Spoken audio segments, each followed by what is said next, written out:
Good afternoon, everyone. Close your eyes. Now, imagine that you are a fish. You are an inhabitant of a clean and thriving underwater ecosystem. You see a thriving underwater world every day with different species of fish and shrimp, weeds growing from lake beds, and crabs crawling around. You can nibble on the weeds on the lake beds whenever you feel hungry. One day, however, you found with shock that your neighbor fish was turning belly up, and it was not a positive sign. The water around you was getting polluted with green and murky algae contamination. You suffocate from algae toxins and begin suffering. You can open your eyes now to find Taihu Lake. The algae outbreak is severe, and it affects not only fish species, but entire lake ecosystems and inhabitants around the lake. Everyone should care about this problem because the lake's natural environment is closely interconnected to our lives. Humans have the responsibility to solve the algae outbreak. I've always been very interested in science, and I wanted to investigate this lake environmental problem. I wanted to learn more about the causes of the algae outbreaks and current methods of controlling it.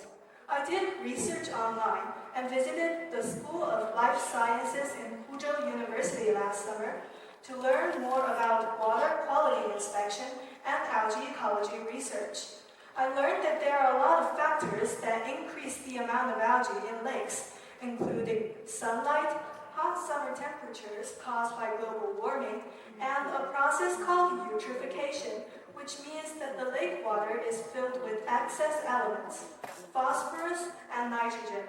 Algae deprives the lake of oxygen and suffocate the life underwater.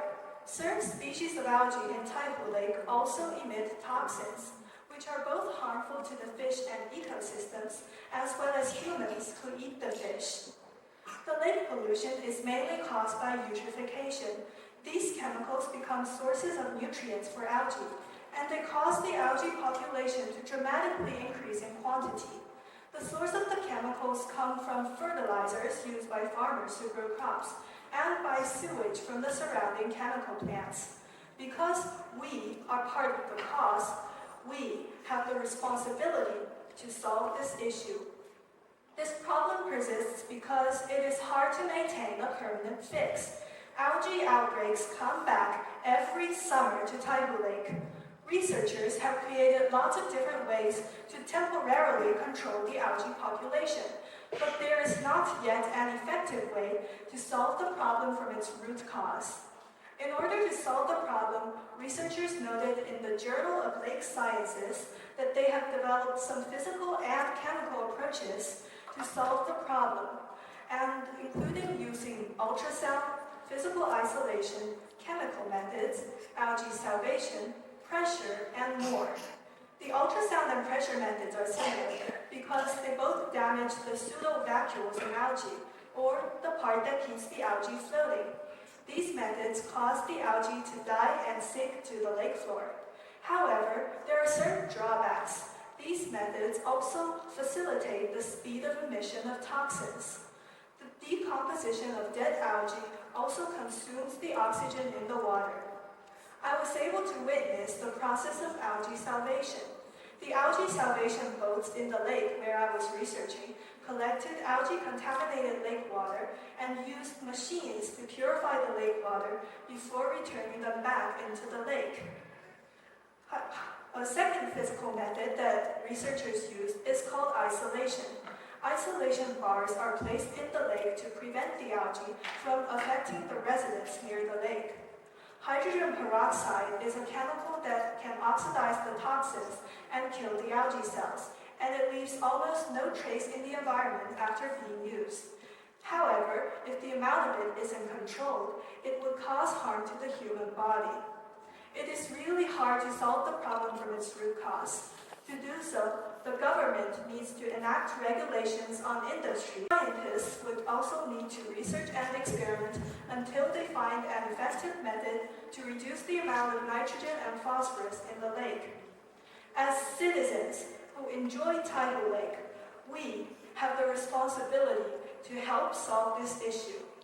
We can use phosphorus-free laundry detergents, sort our waste, and save energy.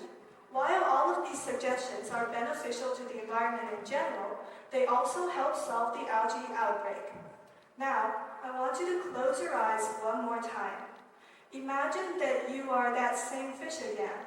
You take a deep breath in and look at the clear and unpolluted water around you. Weeds are swaying along with ripples of the water, and the sunlight spreads gently on your back, creating a golden rim on the weeds in front. Sometimes, seemingly small issues are closely interconnected with our lives and need to be solved. Let us all be aware and help solve the problem of algae outbreaks, and we can make significant changes if every one of us contribute, in the hope that one day, the fish in Taihu Lake will finally be able to breathe in fresh oxygen from the clear and unpolluted water again.